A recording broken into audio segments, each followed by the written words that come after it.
Welcome back students. आज की अपनी इस वीडियो में हम एक्सरसाइज 1.2 क्लास 10th के लिए इंट्रोडक्शन को पढ़ने वाले हैं। इस एक्सरसाइज के अंदर हमें इर्रेशनल नंबर्स को प्रूव करना है। वो आपसे कहेगा कि prove that √2 is irrational, √5 is irrational. अब कोई जो नंबर है वो रैशनल कब होता है, इर्रेशनल कब होता है, इस पर हम एक शॉर्ट स्टडी करते हैं एंड देन हम एक्सरसाइज पर मूव करेंगे। तो ज़रा देखिए, पहले हम नंबर्स को पढ़ते हैं। नेचुरल नंबर कौन से होते हैं हमारे? जो नंबर्स 1 से शुरू होते हैं अप टू इन्फिनिटी, और ये हमारे काउंटिंग नंबर्स भी कहते हैं। हम इन्हें कैपिटल N से डिनोट किया जाता है। अगर इन्हीं नंबर्स के अंदर 0 को इंक्लूड कर लिया जाए तो ये नंबर्स हमारे बन जाते हैं होल नंबर्स, जिन्हें W से डिनोट कर लिया जाए। अब यहाँ 0 है और सारे पॉजिटिव नंबर्स हैं। अगर हम यहाँ पर नेगेटिव नंबर्स को और इंक्लूड कर लें तो ये हमारे बन जाएंगे इंटीजर्स, जिन्हें I या फिर Z से डिनोट किया जाता है। 0, 1, 2, 3 एंड यहाँ पे -1, -2 एंड इस तरीके से भी आप इन्हें लिख सकते हैं। 0 +-1 +-2 +-3। यहाँ यानी प्लस का भी 1 है, माइनस का भी 1, प्लस का भी 2, माइनस का भी 2 एंड सो ऑन। इसके बाद हमें पढ़ने हैं रैशनल नंबर्स। रैशनल नंबर जिन्हें हम Q से भी डिनोट करते हैं। The numbers which can be written in the form of P/Q where this Q is not equal to 0 and जो PQ हैं वो दोनों ही क्या होते हैं, हमारे इंटीजर होते हैं। यानी जिस नंबर को P/Q की फॉर्म में लिखा जा सकता है उसे हम क्या कहते हैं, आपका रैशनल नंबर कहते हैं। इसके बाद जो इर्रेशनल नंबर की स्टडी है उसको हम करते हैं डेसिमल से। तो ज़रा देखिए, डेसिमल कितने टाइप का होता है हमारा? Decimal is of 2 type, terminating decimal and non terminating decimal.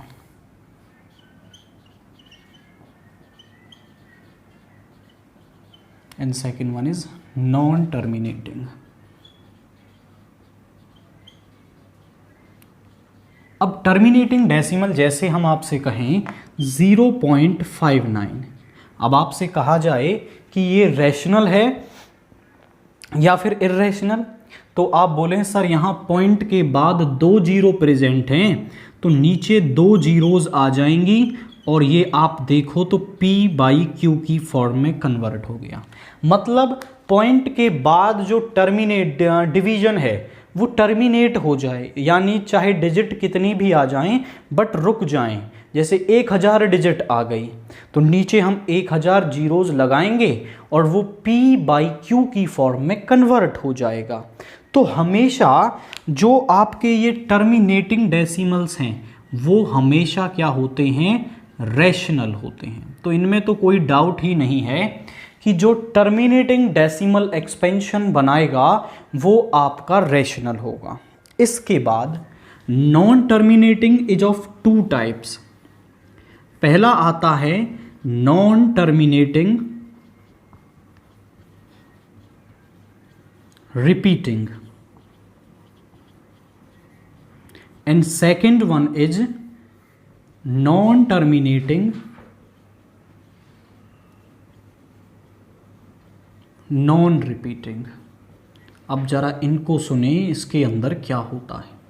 तो नॉन टर्मिनेटिंग रिपीटिंग कौन से होते हैं कि जिनकी डिवाइड कभी भी टर्मिनेट ना हो बट वो अपने आप को एक खास पैटर्न में रिपीट करें। जैसे मैं आपसे कहूं 10/3, अब 10 को आप डिवाइड करो 3 से तो ये होगा 3 × 9 एंड यहाँ पे आ गया 1, पॉइंट लग जाएगा 0, फिर से 3 टाइम्स फिर से 0 आ जाएगा, 3 टाइम्स, फिर से 0 आ जाएगा, एंड ये प्रोसेस चलती ही रहेगी और हर बार आपके पास क्या आएगा, 3.333, इस तरीके से ये चलता रहेगा। तो इस तरीके के डेसिमल एक्सपेंशन को हम कहते हैं नॉन टर्मिनेटिंग। और देखो 3 ही बार बार रिपीट हो रहा है, सो नॉन टर्मिनेटिंग रिपीटिंग। अब मैं आपसे कहूं कि पॉइंट के बाद वाली डिजिट काउंट करो और नीचे जीरोज लगाओ, तो लगा सकते हैं। पॉइंट के बाद ये डिजिट जो एक्सपेंशन है वो ख़त्म ही नहीं हो रहा है, मतलब हमें ये ही नहीं पता चल रहा कि यहाँ कितनी जीरोज हैं। अगर हमें ये पता चल जाए कि कितनी डिजिट्स हैं तो हम उतनी जीरोज नीचे लगा लेते, बट यहाँ तो पता ही नहीं है कि कितनी डिजिट्स होंगी। तो फिर आप बोलोगे सर ये तो फिर आपका इर्रेशनल नंबर हो जाएगा, क्योंकि हमें पता ही नहीं चल रहा, हम रैशनल में कन्वर्ट ही नहीं कर पा रहे। बट आप यहाँ पे तो कहेंगे इसे इर्रेशनल, बट आप यहाँ देखो ये बना किस नंबर से है, 10/3 से, और ये आपका रैशनल है और ये इर्रेशनल बोल रहे हो। तो ऐसा थोड़ा ही हो सकता है कि इधर ये नंबर रैशनल हो और इधर आपका इर्रेशनल हो। तो मतलब इसको रैशनल में कन्वर्ट किया जा सकता है। देखिए कैसे कन्वर्ट करेंगे हम इसको। कन्वर्ट कर सकते हैं, लेट हमने मान लिया x इज इक्वल टू 3.333। अब ज़रा देखिए कितनी डिजिट रिपीट हो रही हैं, एक डिजिट रिपीट हो रही है, तो दोनों तरफ 10 से मल्टीप्लाई कर दो। तो ज़रा देखिए क्या आ गया, दिस इज फर्स्ट, यहाँ पे बन गया 10x is equal to 33.333, this is second. अब इक्वेशन सेकेंड में से इक्वेशन फर्स्ट को सब्ट्रैक्ट कर दो, 10x is equal to 33.33 so on, और ये है x is equal to 3.33। Minus करोगे तो पॉइंट के बाद तो 0 जीरोज, और यहाँ पे आ गया 30 is equal to 9x। Point के बाद जीरोज की कोई वैल्यू नहीं है, उन्हें आप लिखो या ना लिखो। सो 9x इज इक्वल टू 30, इसको इधर ले आएंगे 30/9, so this is 10 and x is equal to 10/3। आप चेक कर लो, हमने आपका यहाँ पर वही रैशनल नंबर बना दिया जो लेफ्ट हैंड साइड में लिखा हुआ है। तो यहाँ से हम ये कंक्लूड कर पा रहे हैं कि अगर आपका डेसिमल एक्सपेंशन जो है वो इस तरीके का हो, नॉन टर्मिनेटिंग रिपीटिंग, मतलब अपने आप को किसी खास पैटर्न में रिपीट करे, तो इस तरीके का जो डेसिमल एक्सपेंशन है वो भी हमारा क्या होता है, रैशनल होता है। अब बात करते हैं नॉन टर्मिनेटिंग नॉन रिपीटिंग, मतलब डेसिमल एक्सपेंशन आपका टर्मिनेट भी नहीं होना चाहिए और कोई खास पैटर्न भी वहाँ पर ना बने। जैसे हम बात करें √2 की, तो इसका होता है 1.414 एंड ये चलता ही रहता है, कभी ख़त्म नहीं होता। तो आप ज़रा देखिए कि नॉन टर्मिनेटिंग है, प्लस यहाँ कोई खास पैटर्न भी नहीं बनता, ऐसे ही नंबर्स आते रहते हैं। जैसे √3 है आपका, √5 है आपका, √7 है आपका और √11 है। इस तरीके के जो नंबर्स हैं, मतलब जिनका कंप्लीट स्क्वायर रूट नहीं निकाला जा सकता, वो आपके जो नंबर्स हैं वो क्या होते हैं, इर्रेशनल होते हैं। तो अब मैं ये समझ पा रहा हूँ कि आपके माइंड में ये क्लियर हो गया है कि इस तरीके के रूट के अंदर के जो नंबर्स जिनका कंप्लीट स्क्वायर रूट नहीं निकाला जा सकता वो नॉन टर्मिनेटिंग नॉन रिपीटिंग होते हैं। दैट्स वाई वो इर्रेशनल नंबर्स की कैटेगरी में आते हैं। अब इन्हें ही हमें यहाँ पर प्रूव करना है। बट एक और आप देखिए कि जो पाई की वैल्यू है वो होती है 3.14 एंड ये चलती ही रहती है। ये भी आपकी नॉन टर्मिनेटिंग रिपीटिंग होती है, नॉन टर्मिनेटिंग नॉन रिपीटिंग होती हैं। तो जो पाई है वो भी आपका एक इर्रेशनल नंबर होता है। बोर्ड्स के अंदर ये क्वेश्चन कई बार आया है कि पाई इज रैशनल और पाई इज इर्रेशनल। अब बच्चे को माइंड में क्या होता है कि पाई इज 22/7, मतलब p/q की फॉर्म में लिखा हुआ है, सो रैशनल। जबकि पाई की जो वैल्यू है 22/7 वो एक अप्रोक्सीमेट वैल्यू है फॉर कैलकुलेशन। उसकी एक्चुअल वैल्यू 3.14 एंड करोड़ों डिजिट्स तक ये चलती रहती है। तो ये आपका एक इर्रेशनल नंबर होता है, ये भी आपको माइंड में रखना है। नाउ थ्योरम 1.2 क्या है? Let p be a prime number. हमारे पास p जो है वो एक प्राइम नंबर है। p divides a square then p divides a where a is a positive integer. आप समझो कि थ्योरम कह रही है कि जो p है वो अगर a स्क्वायर को डिवाइड करता है तो p जो है वो a को भी डेफिनेटली डिवाइड करेगा। ये हमसे थ्योरम कह रही है। अब इसी थ्योरम का यूज हम आगे क्वेश्चंस में करेंगे जब हम उनको इर्रेशनल प्रूव करेंगे। बट थ्योरम को हम कैसे प्रूव करेंगे वो जरा देखिए। अगर a एक पॉजिटिव इंटीजर है, a is a positive integer such that, किस तरीके से कि हमने इसका प्राइम फैक्टराइजेशन मान लिया, a is equal to p1 p2 into p3 pn। अगर कोई भी, हमने थ्योरम पढ़ी थी कि कोई भी कॉम्पोजिट नंबर है तो उसको प्रोडक्ट ऑफ प्राइम्स की फॉर्म में लिखा जा सकता है। a एक पॉजिटिव इंटीजर है और हमने मान लिया कि उसके प्राइम फैक्टर्स हैं ये। अब अगर हम कहें कि a स्क्वायर किसके बराबर होगा, तो a स्क्वायर होगा p1 का स्क्वायर, p2 का स्क्वायर, p3 का स्क्वायर एंड pn का स्क्वायर, मतलब इसका ही स्क्वायर हो जाएगा। अब अगर मैं आपसे पूछूं कि a स्क्वायर के प्राइम फैक्टर्स क्या हैं, a स्क्वायर के भी prime factors p1 p2 p3 और pn ही है, बस वो दो टाइम यहां पर प्रेजेंट होंगे। अब थ्योरम हमसे कह रही है स्टेटमेंट कि p divides a square, which implies कि p is a prime factor of a square. तो जो p है वो a स्क्वायर का एक प्राइम फैक्टर होगा। समझो, जैसे मैं कह रहा हूं कि जो 6 है उसके प्राइम फैक्टर्स हैं 2 और 3, या मैं कह रहा हूं 6 को आपका 2 डिवाइड कर सकता है, 3 डिवाइड कर सकता है।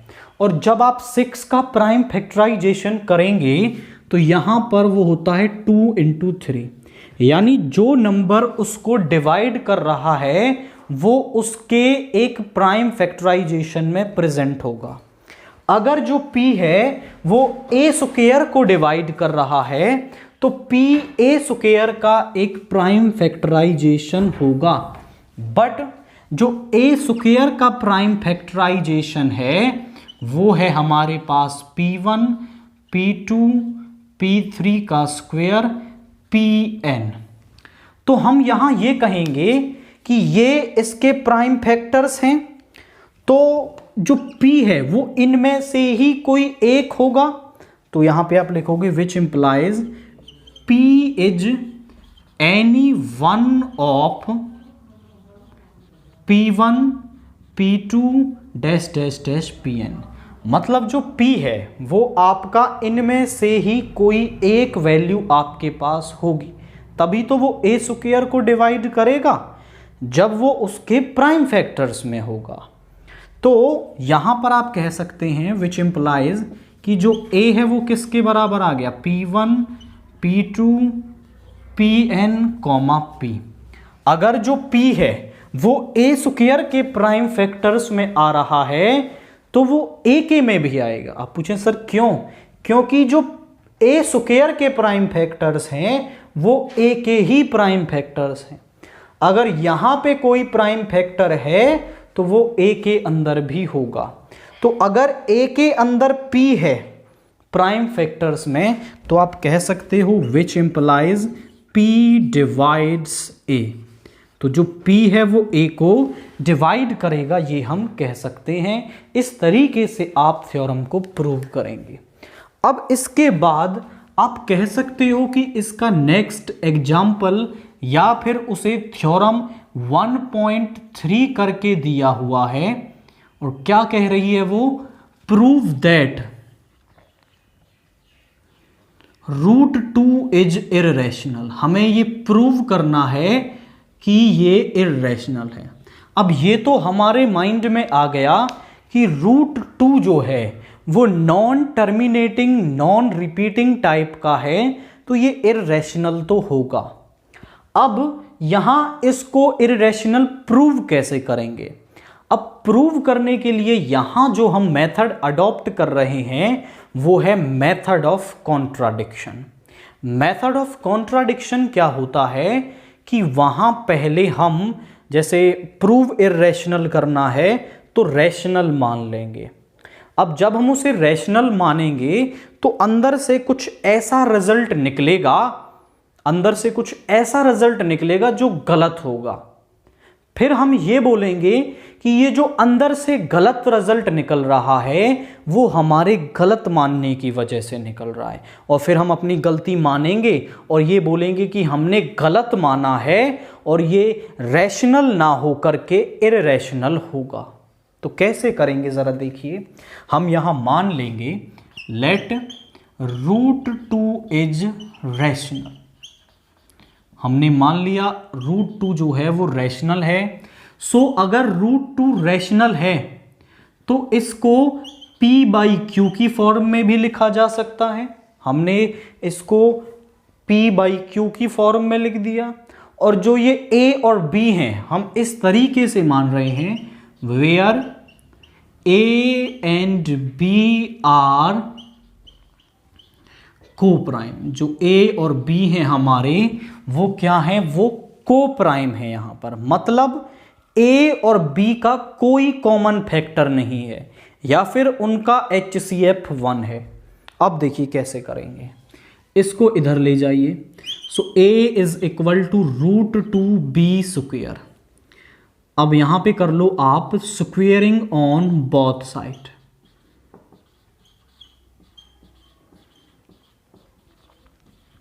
स्क्वेयरिंग ऑन बोथ साइड करोगे तो यहां पे आ जाएगा which implies A square is equal to 2B square. आप जरा समझो, मैं किसी नंबर को ऐसा लिख रहा हूं 6 is equal to 2 into 3 plus 0। मतलब मैं ये कहूंगा कि जो 2 है वो इस 6 को 3 टाइम्स डिवाइड कर रहा है। मतलब जो 2 है वो A स्क्वेयर को B स्क्वेयर टाइम्स डिवाइड कर रहा है। ज़रा चेक करिए, तो यहां पर आप बोलोगे which implies 2 divides A square. अब ज़रा आप देखिए, हमने थ्योरम पढ़ी कि 2 यदि जो P है वो A स्क्वेयर को डिवाइड करता है तो वो A को भी डिवाइड करेगा।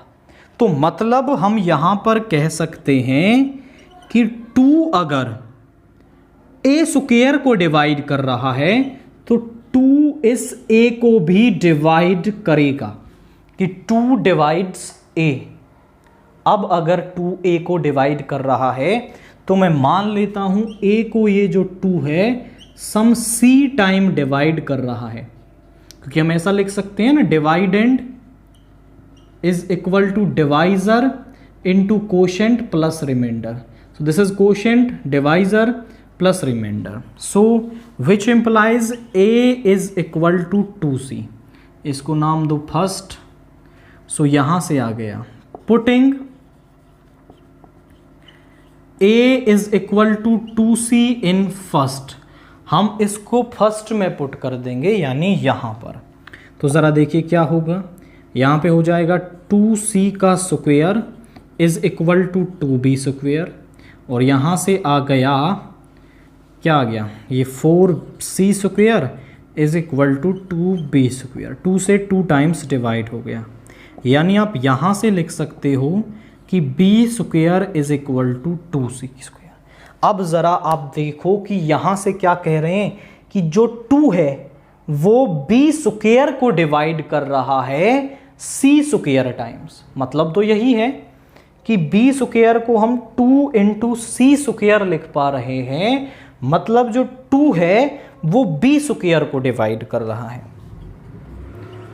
2 divides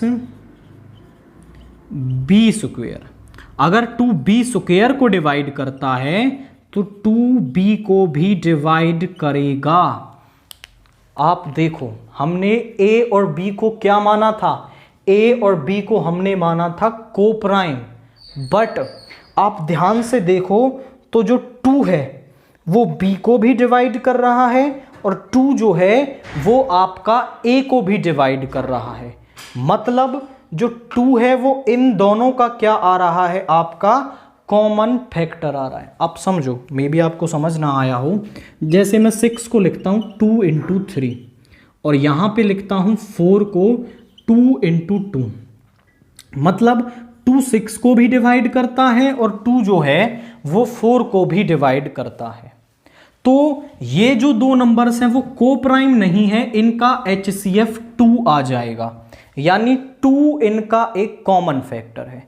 I repeat my words कि 2 6 को भी डिवाइड कर रहा है, 2 4 को भी डिवाइड कर रहा है, तो 2 इन दोनों का एक कॉमन फैक्टर है और 2 इनका HCF हो जाएगा, मतलब HCF 1 नहीं होगा।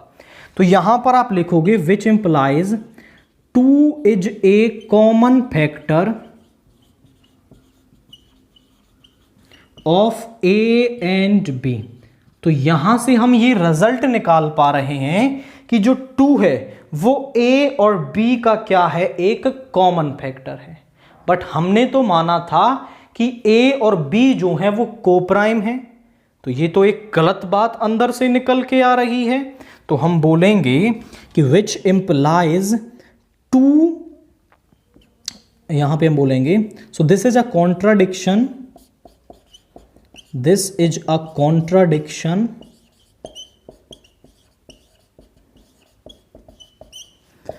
to the fact that A and B are co-prime। तो ये इस बात का कॉन्ट्राडिक्शन मतलब होता है अपोज में आना।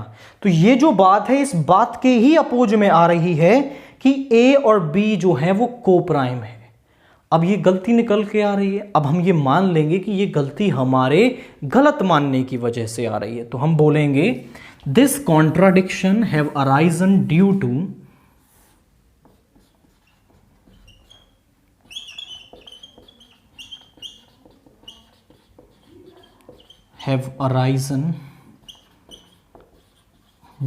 टू आवर रॉन्ग अजम्पशन, कि हमारे गलत मानने की वजह से ये जो कॉन्ट्राडिक्शन है वो यहाँ पर अराइज हुआ है।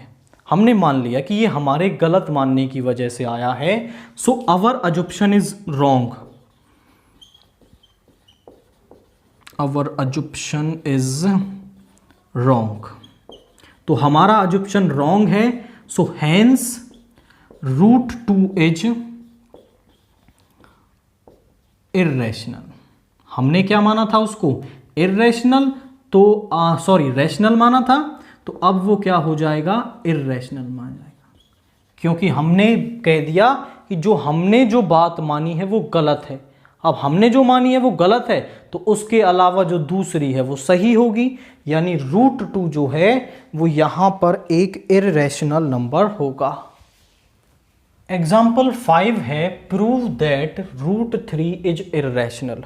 हमें √3 को इर्रेशनल प्रूव करना है।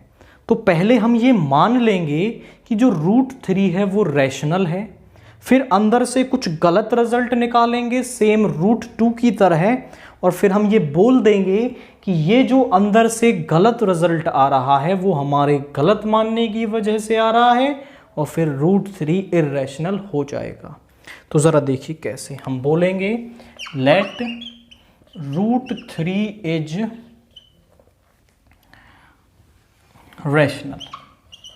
और अगर √3 रैशनल है तो √3 को p/q की फॉर्म में भी लिखा जा सकता है। और ये जो a और b हैं वो हमने इस तरीके से माने हैं कि ये इनकी स्टैंडर्ड फॉर्म है, मतलब इससे ज़्यादा इन्हें कैंसिल नहीं किया जा सकता।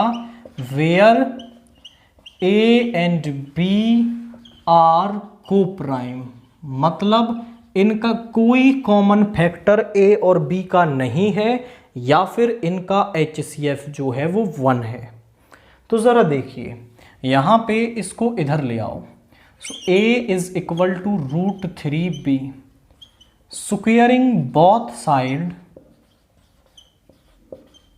तो यहाँ पे क्या हो जाएगा, this will become a square is equal to 3b square. हम इसको लिख रहे हैं a square is equal to 3b square, मतलब जो 3 है वो a स्क्वेयर को डिवाइड कर रहा है b स्क्वेयर टाइम्स। तो आप लिखोगे which implies 3 divides a square. 3 जो है वो a स्क्वेयर को डिवाइड कर रहा है, तो जो 3 है आपका वो a को भी डिवाइड करेगा। बाय द प्रीवियस थ्योरम जो हमने अभी पढ़ी, तो 3 a को भी डिवाइड करेगा। अगर जो 3 है वो a को डिवाइड कर रहा है, 3 is dividing a, this is divisor, some quotient आएगा प्लस रिमाइंडर इज 0। तो हम इस तरीके से इसे लिख सकते हैं। तो यहां पे आप लिख सकते हो a is equal to some 3c, इसको नाम दो 1, इसको पुट कर दो यहां पर, putting a is equal to 3c in first, तो यहां पे हो जाएगा 3c का square is equal to 3b square, which implies 9c square is equal to 3b square. तो यहां से आ गया b square is equal to 3c square, और यहां पे b स्क्वायर का 3c स्क्वायर के बराबर आने का मतलब है कि जो 3 है वो b स्क्वायर को डिवाइड कर रहा है। 3 डिवाइड्स b स्क्वायर। 3 जो है अगर b स्क्वायर को डिवाइड करता है तो वो b को भी डिवाइड करेगा। अब जरा समझो, मान लो कि 6 है 2 इंटू 3, 4 है 2 इंटू 2, 2 6 को भी और 2 4 दोनों को डिवाइड करता है, मतलब 2 इन दोनों का क्या हो गया, एक कॉमन फैक्टर हो गया। तो जो ये 3 है वो b को भी डिवाइड करता है, वो a को भी डिवाइड करता है, which implies 3 is a common factor of a and b। तो यहां पर हमने क्या रिजल्ट निकाला कि जो 3 है वो a और b का एक कॉमन फैक्टर है। बट हमने शुरुआत में रिजल्ट क्या माना था कि जो a और b है वो कोप्राइम है, यानी उनका कोई भी कॉमन फैक्टर नहीं है। तो ये तो एक गलत बात निकल के आ रही है यहां से। तो हम क्या बोल देंगे कि दिस इज अ कॉन्ट्राडिक्शन,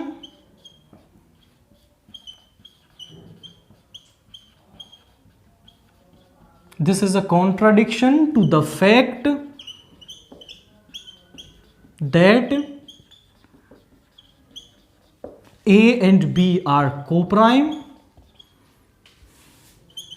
कि ये इस बात के ही अपोज में आ रहा है कि जो a और b हैं वो कोप्राइम हैं। एंड अब हम ये बोलेंगे कि ये जो अंदर से गलत बात निकाल रही है वो हमारे गलत मानने की वजह से आ रही है। तो हम बोलेंगे this contradiction have arisen due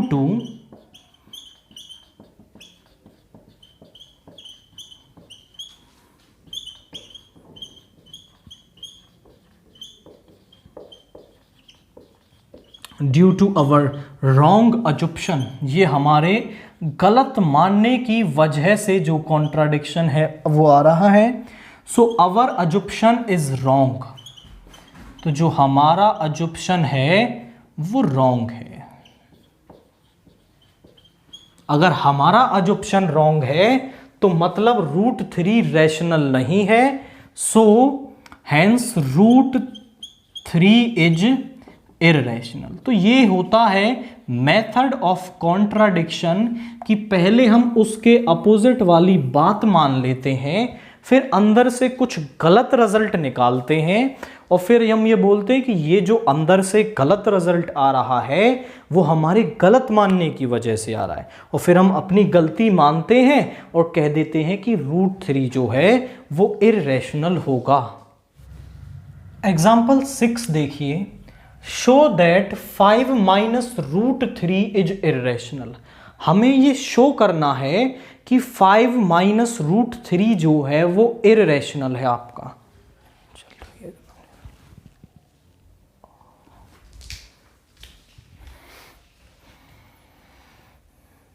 show that 5 minus root 3 is irrational. हमें ये शो करना है कि जो 5 माइनस रूट 3 है वो इररेशनल है।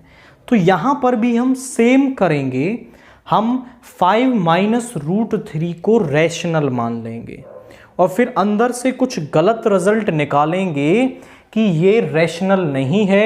अब जो गलत रिजल्ट निकलेगा तो फिर हम ये कहेंगे कि ये जो गलत रिजल्ट है वो हमारे गलत मानने की वजह से निकल रहा है, और फिर हम अपनी गलती मान करके इसको इररेशनल कर देंगे। तो सबसे पहले हम कहते हैं let 5 minus root 3 is rational. हमने बोल दिया कि ये रैशनल है। अगर ये रैशनल है तो इसको आपका P बाई क्यू की फॉर्म में भी लिखा जा सकता है। अब इसको इधर ले आइए, रूट 3 को इधर ले जाइए। 5 minus p upon q is equal to root 3। तो यहाँ पे एलसीएम आएगा 5q minus p upon q is equal to root 3। अब देखिए p और q जो है आप लिख दो यहाँ पर are integers, p and q are integers.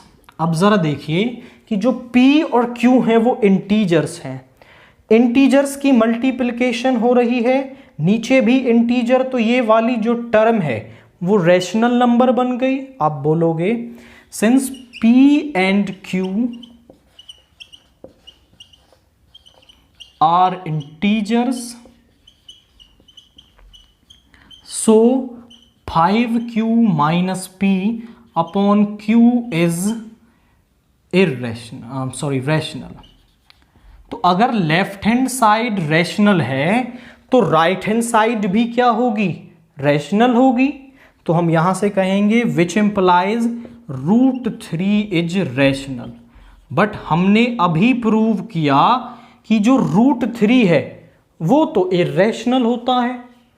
तो ये तो इस बात को ही कॉन्ट्राडिक्ट कर रही है। मतलब हमने जो बात कह रहे हैं कि रूट 3 रैशनल है और जबकि होता ये इररेशनल है, तो ये तो एक यूनिवर्सल फैक्ट का कॉन्ट्राडिक्शन हो गया। तो हम यहां लिखेंगे कि this contradicts the fact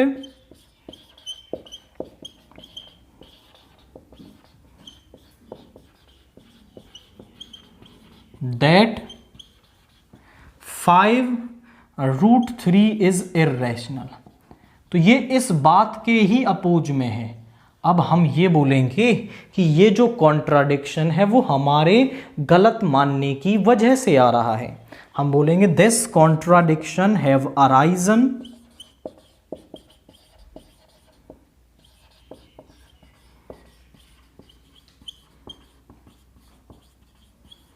due to our wrong अजुप्शन।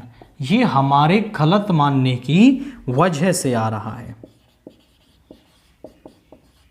So our assumption is wrong. तो जो हमारा मानना है वो गलत है। Hence 5 minus root 3 is irrational. तो ये जो हमारा है वो यहां पर इररेशनल होगा। इसके बाद एग्जाम्पल 7 देखिए, शो दैट 3√2 इज इरेशनल। इसको भी हम आपका मेथड ऑफ कॉन्ट्राडिक्शन से ही करेंगे। हम यहां मानेंगे कि ये आपका रैशनल है, P बाई क्यू की फॉर्म में लिखा जा सकता है, तो फिर हम अंदर से कुछ गलत रिजल्ट निकालेंगे और फिर अपनी गलती मान करके हम ये कहेंगे कि ये इरेशनल है। तो शुरू करते हैं। Let 3√2 is rational. अब अगर ये रैशनल है तो इसको P बाई क्यू की फॉर्म में लिखा जा सकता है, where P and Q are integers. जो P और Q है वो क्या है, इंटीजर्स हैं। तो इस 3 को इधर ले आइए, P/3Q। जरा समझो कि P और Q भी इंटीजर है, 3 भी इंटीजर है, तो इंटीजर अपॉन इंटीजर ये एक रैशनल नंबर बन गया। तो आप लिखोगे where since P and Q are integers,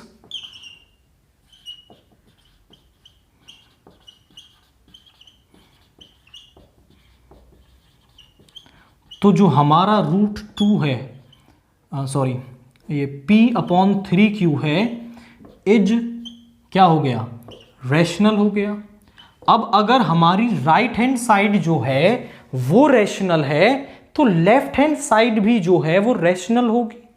तो हम यहां से कहेंगे विच इंप्लाइज कि √2 इज रैशनल। और हमने अभी प्रूव किया कि जो √2 है वो इररेशनल होता है। तो यानी ये तो यूनिवर्सल फैक्ट के अपोजिट वाली बात आ रही है। तो हम यहां लिखेंगे this contradicts the fact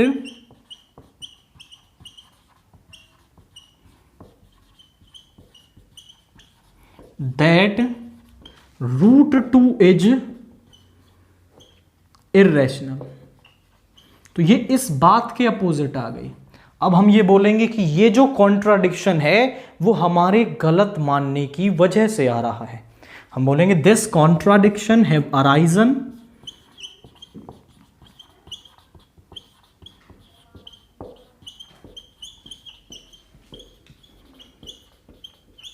due to our wrong assumption,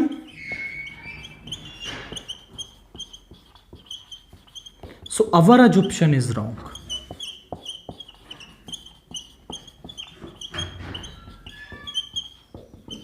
तो जो हमारा assumption है वो wrong है। तो जो 3√2 है विच इंप्लाइज कि 3√2 इज इररेशनल।